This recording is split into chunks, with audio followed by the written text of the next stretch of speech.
American Crisis: Our Neighbors Experiencing Poverty by Edwin Castellanos and Molly Mann. When we think of crisis, what do we think? To many people, we think of a major life altering event, but many people in the United States wrestle with the daily struggles of living in poverty. Does this surprise you? Poverty isn't necessarily defined by what society views it as. There are many perspectives and measurements of those experiencing poverty that we will unravel. Money, resources, health, education. What does the word poverty really mean? These words may all sound familiar to you when it comes to defining the word poverty. In our fast paced world, we are taught to believe that the most common definition comes from economic and financial means. Those who lack a source of income or wealth in order to enjoy a minimal standard of life in our society are said to be living a life in poverty. Without money, can one buy what is necessary to survive? More so, is someone able to keep up to the demands and expectations of society? These thoughts are the drive behind the financial poverty definition. However, does this definition really define and cover the true meaning of poverty? Many argue that poverty is not to be defined and only looked at under the financial definition and perspective.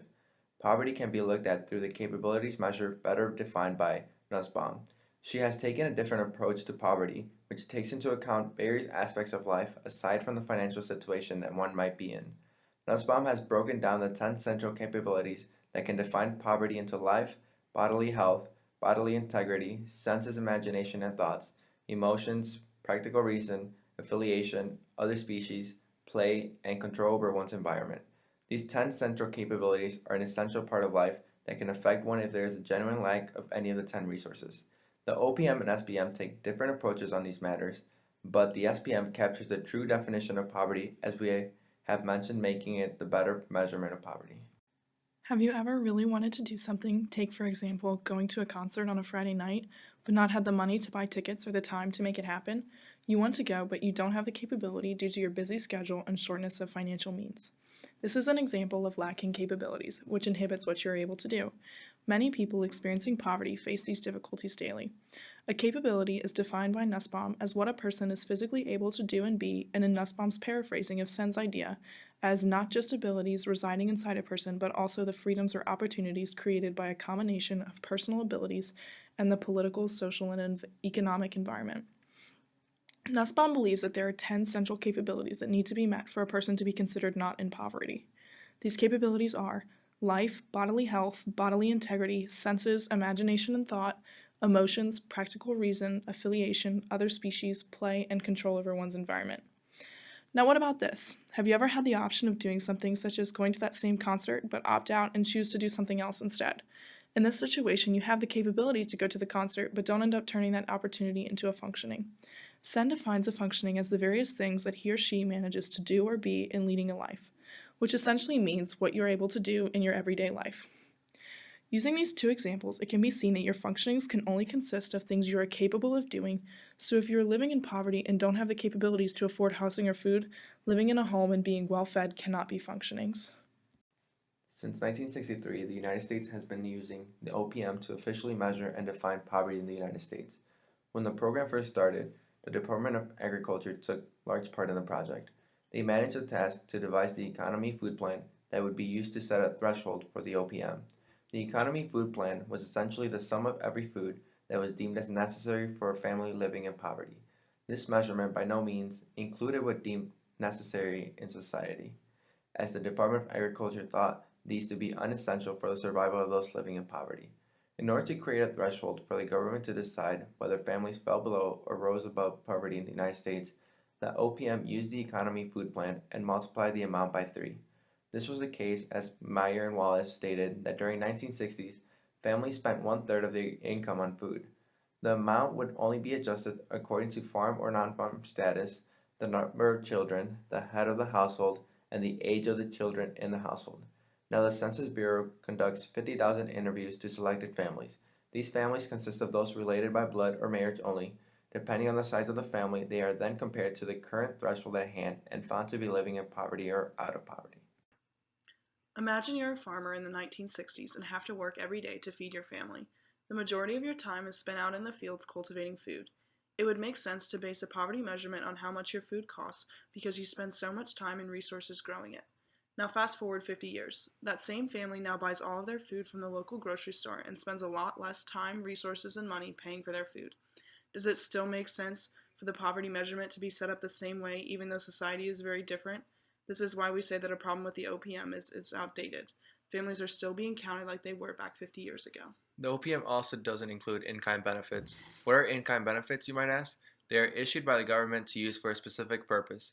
For example, food stamps are in-kind benefits and can only be used on food products at specific stores. SNAP, WIC, and Medicaid are a few other examples of in-kind benefits that the OPM doesn't take into account. One might wonder, why is this a problem? This is a problem because not every person below the poverty line qualifies or takes advantage of in-kind benefits. The use of these significantly affects how much a person might spend on other things or have as available cash. Have you ever wanted to go out for a fancy dinner to celebrate an event with family? Where do you typically go? In some areas, people like to venture towards the downtown area because there are sometimes nicer restaurants in the city center. These nicer level restaurants are situated in an area with expensive housing, shopping venues, and even grocery stores.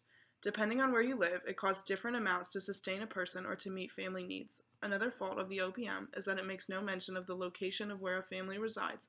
Therefore, two people with identical salaries could be in very different financial situations based on where they live.